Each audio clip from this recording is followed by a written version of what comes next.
For millennia, the Neimoidians were one of the most powerful species in the Republic, renowned for their greed and cunning, as well as their cowardice. During the last decades of the Republic, the Neimoidians took control of the Trade Federation and used it to dominate galactic commerce, buying up entire sectors and becoming the primary backer of the CIS. During the Clone Wars, the Neimoidians became more powerful than ever before due to their influence over the Confederacy. But just a few short years later, they had all but vanished from galactic society. In this video, we'll be explaining why.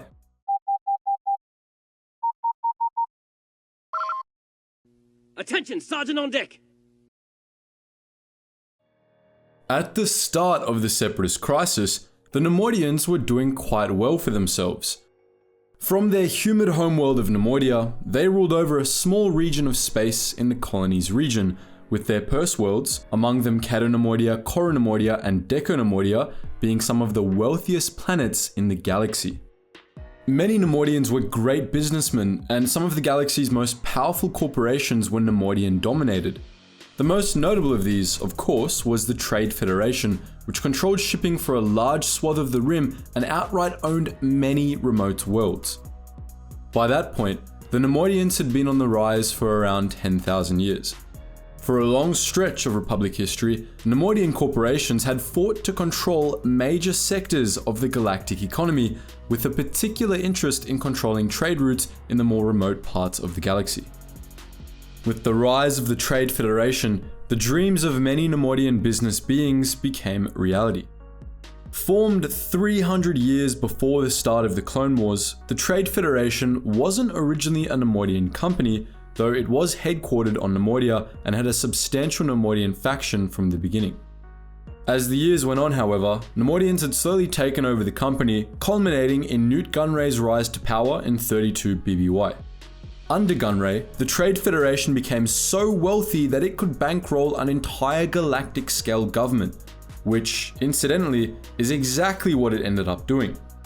In 22 BBY, the Trade Federation signed on with the Confederacy of Independent Systems, providing the Separatists with massive amounts of revenue, a stranglehold on trade in the Outer Rim, some of the best hyperspace route maps in the galaxy, and a droid army.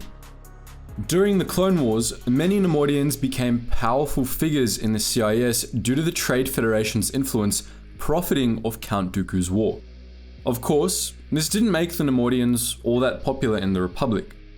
Speciesism against Neimoidians was widespread even before the Clone Wars, as many beings unfairly associated all Neimoidians with the greedy Trade Federation corporate suits buying up the Outer Rim.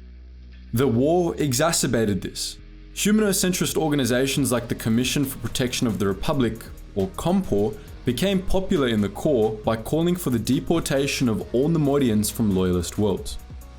On many core worlds, among them Coruscant, they got their wish. The many Loyalist Neimoidians and neutral Trade Federation branches could do little to stop this rising tide of hate, and as the Clone Wars came to an end, things got even worse. During the final months of the Clone Wars, Neimoidian space was subjected to a grueling Republic offensive which devastated Neimoidia and its purse worlds. None of the Neimoidian worlds were spared from the horrors of war.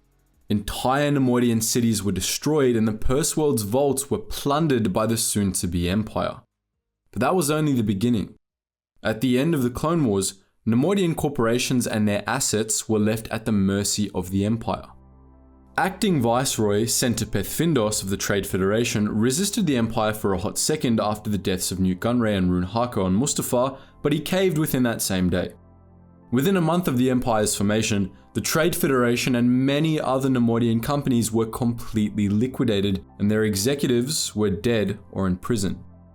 The power the Neimoidians had spent millennia amassing evaporated in just a few weeks, leaving the species relatively insignificant in a galaxy firmly in the grip of the new Empire. Said Empire officially endorsed COMPOR, which became COMP-NOR, the Commission for the Protection of the New Order, and it also endorsed the doctrine of humanocentrism, actively marginalizing many non-human species.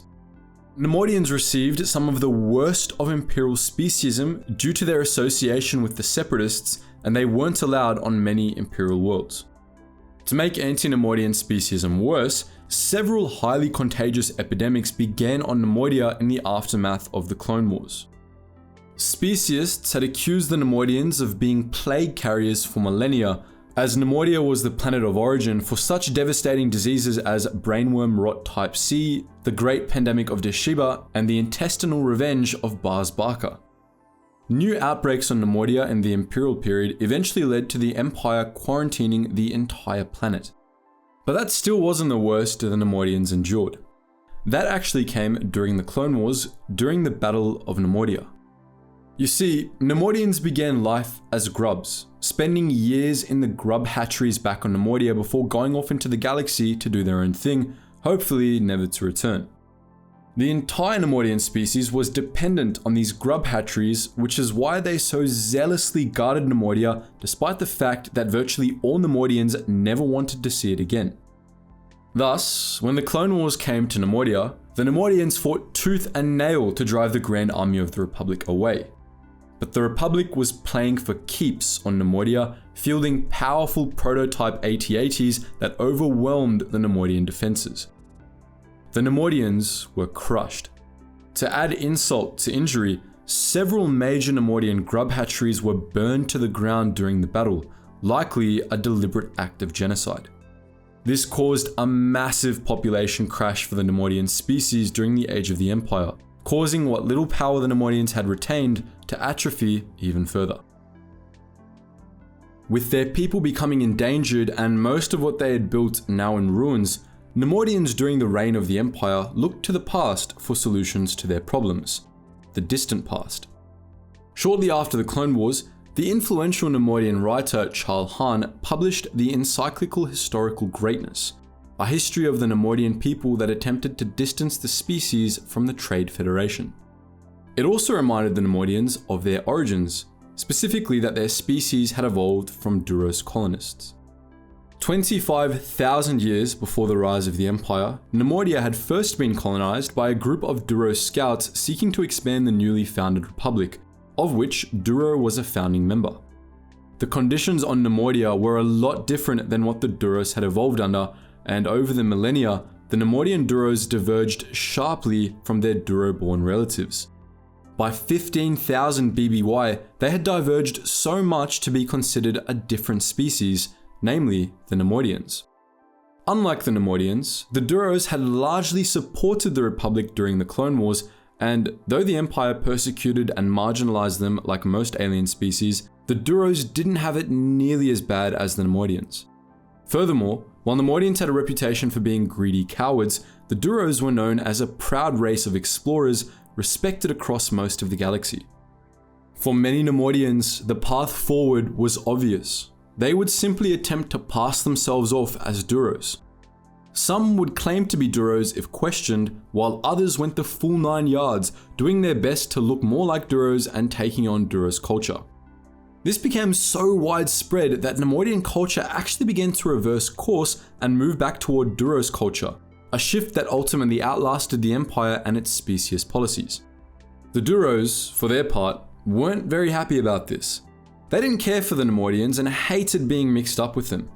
However, more and more Neimoidians began to embrace Duro's customs, even on Neimoidia itself, and this repaired relations between the two species a little. By the New Republic era, the Duros and the Neimoidians were more or less on good terms, with many Duros respecting the Neimoidians' business acumen. The Neimoidian characters in the films and Star Wars: The Clone Wars weren't usually that sympathetic, but not all Neimoidians were Newt Gunray, and the species as a whole didn't deserve this fate. But what do you think? Do you see more Neimoidian content in the future? Let us know your thoughts in the comments section below, and as always guys, thank you so much for watching, and I hope to see you in the next video.